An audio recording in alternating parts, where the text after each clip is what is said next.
En qualité de doyen, comment souhaitez-vous vous impliquer dans la formation des auditeurs de justice?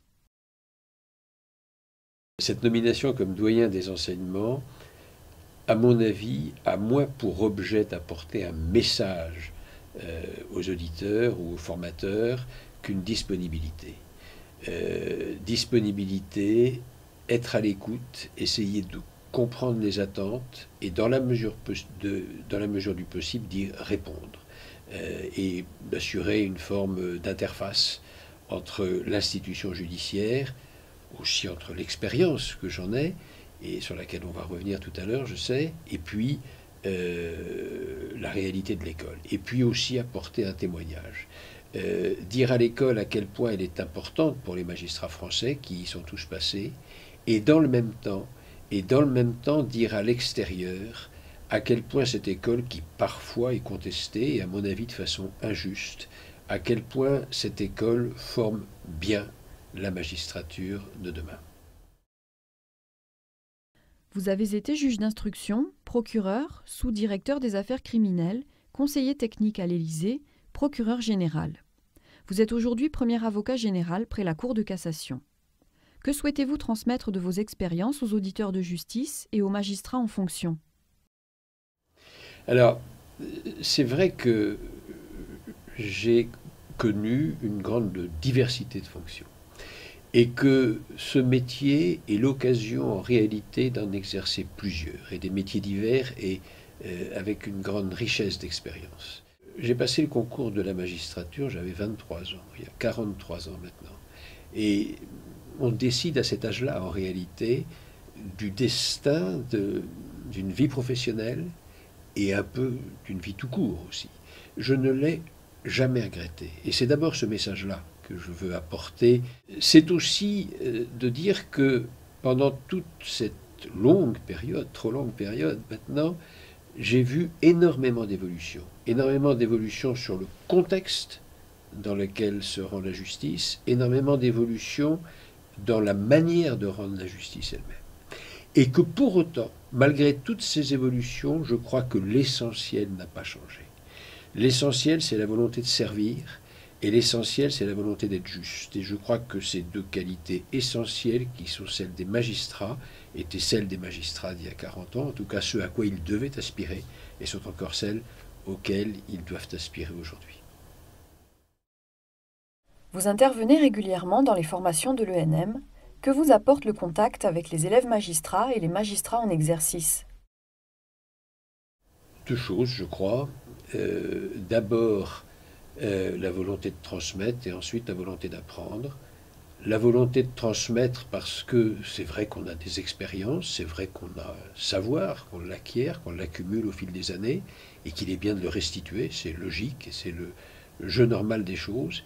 Et puis la volonté d'apprendre sur soi-même d'abord.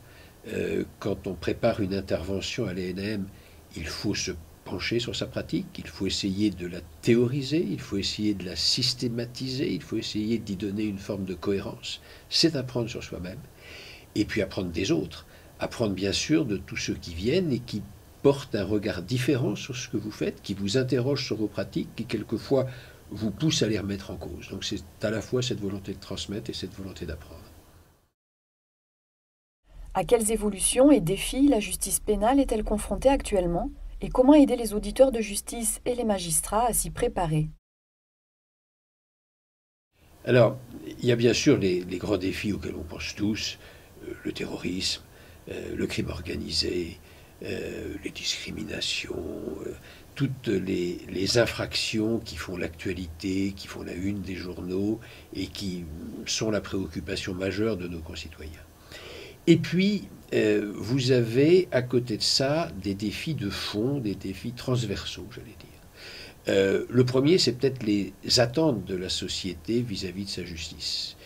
Il ne faut pas rendre la justice en fonction de l'opinion publique, mais on ne peut pas non plus, quand on rend la justice, ignorer les attentes de nos concitoyens. C'est un équilibre qui est extraordinairement difficile à trouver, c'est un équilibre auquel il faut préparer les magistrats de demain.